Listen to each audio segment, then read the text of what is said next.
Are you worried it might be a psychological problem, something's not quite feeling correct for you? No, it really doesn't feel like that, because I don't...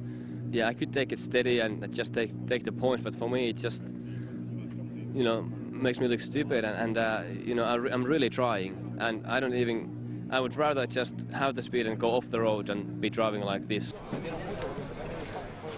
You're taking a lot of time out of Mikko compared to where you were yesterday. Do you think it's a possibility you could catch him? Not a lot. I want to take more, because he will be really close, but I will push him now hard and try to do. And tell us in more detail the plan of attack for this afternoon. What's the plan? I will not tell you, because you will tell me. No, no, it's easy. I think the only plan is you need to take risk and to go fast. It's soon time to return to the stages, and with the sun still shining, Sebastian Loeb is about to get underway in the return to the epic El Priorat stage. A win in Spain would be crucial to Loeb's hopes of claiming an incredible 8th world title, but with Latvala lingering with intent in the runner-up spot, the Frenchman cannot afford even the smallest of mistakes. There are some quite dirty corners around in this second pass too. After the cuts from the morning loop, caution will be required at times this afternoon.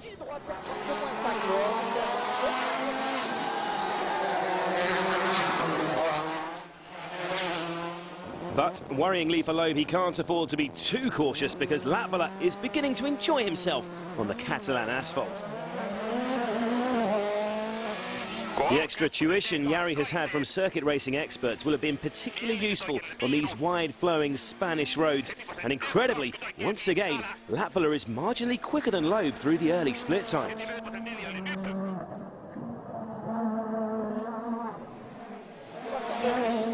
With Loeb receiving these times inside the DS3, he's well aware that Latvala is on another flyer. Sebastian will be completely focused on the road ahead as he keeps his foot planted firmly on the floor. Stage 10 is cleared, but the fight is still on for the rally win. Jari Matti is 1.5 quicker than you at the moment. Yeah, he's going very fast. So I had a good drive, no mistake. But he's surprising. He's going very fast. Loeb is accustomed to dominating most tarmac events, and you can tell Latvala's pace is proving a concern for the Frenchman. Jari Matti and co-driver Mika Antila thundering on towards the flying finish. What can they do this time?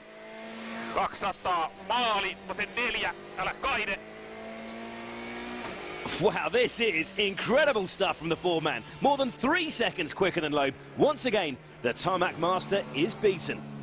Rallying is it's a similar way of driving as in a race circuit, but when you have a chance for that. But then when it's narrow and gravel, then you have to just accept that and drive a bit slower. Latvala's astounding turn of speed will be appreciated by his teammate Hirvonen. Mikko is still pushing, but for some reason he can't find the speed to match the leading pair. For now though, he just needs to focus on maintaining his podium place, and it is by no means secure just yet, because with a day and a half still to run, our featured driver Dani Sordo could still threaten Hirvonen's crucial position. The Spaniard has already dented Mikko's championship tally by beating him in Germany, and with a time almost 10 seconds quicker than the Finn in stage 10, the mini driver is now a real concern. Evgeny Novikov remains in a comfortable 9th place in his first outing in the Citroën DS3.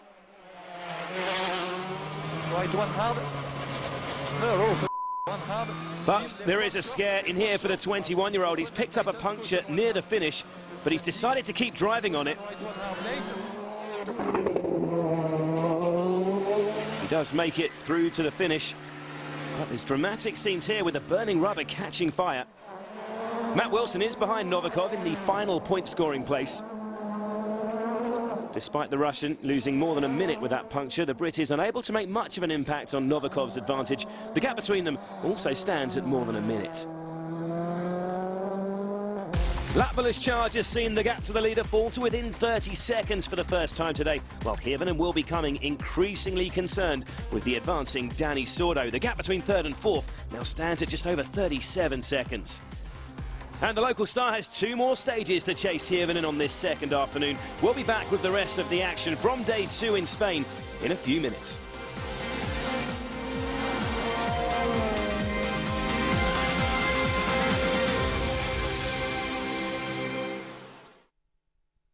Welcome back to Rally Catalunya. We'll return to Jari-Matti Latvala's pursuit of Sebastian Loeb shortly, but first let's get you up to speed with the leading support category.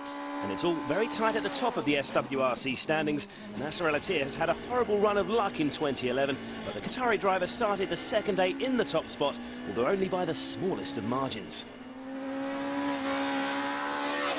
Juho Hänninen started the day just a second behind the leader, but with the SWRC title at stake, the Finn has understandably opted to ease off the pace and began to slip adrift of Nasser.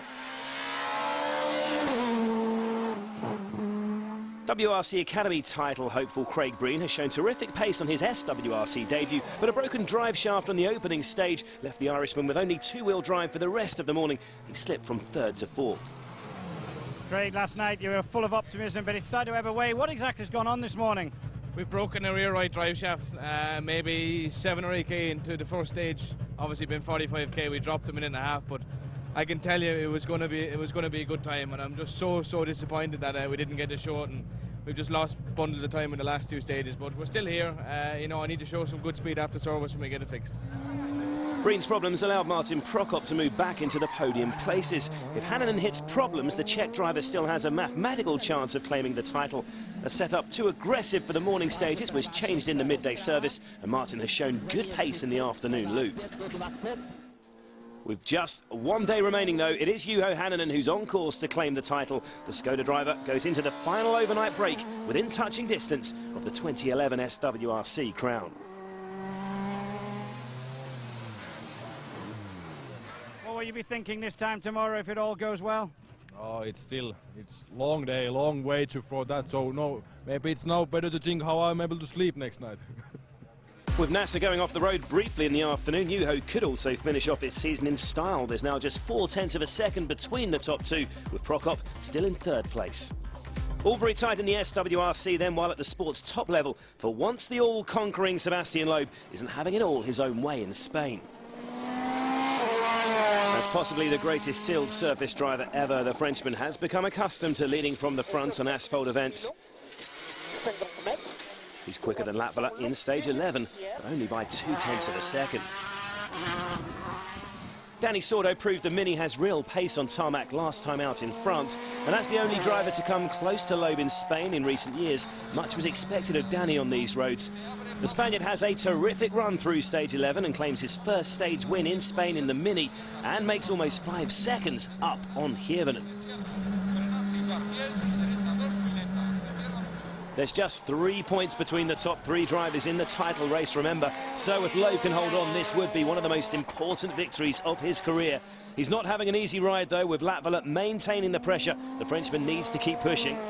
Mika Rantala's wife Marita gave birth to their second child the previous evening, and there's further cause for celebration at the end of the day with another stage win. Jari-Matti confirms he's actually beaten Sebastian Loeb over the course of day 2. It has been a remarkable performance from the Finnish crew.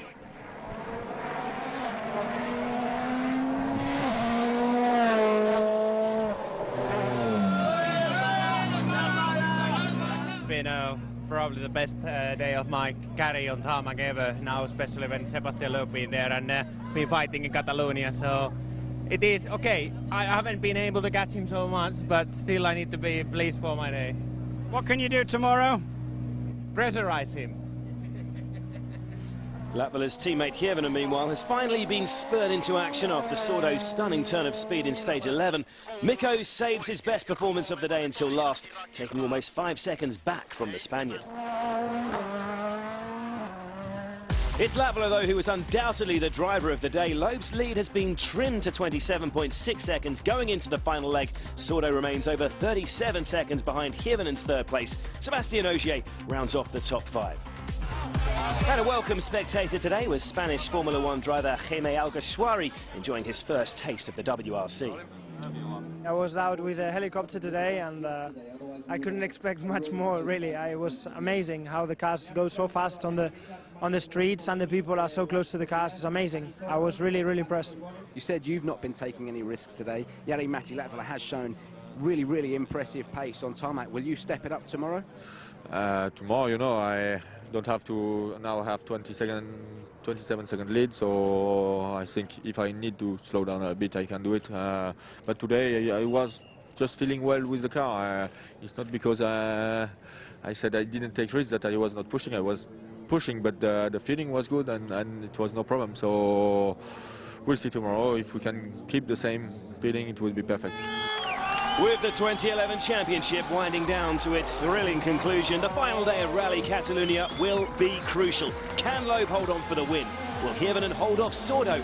And who will claim those crucial bonus points in the power stage? Log on to WRC.com to find out the answers to all those questions, and we'll be back tomorrow with all the best action from the final day in Spain.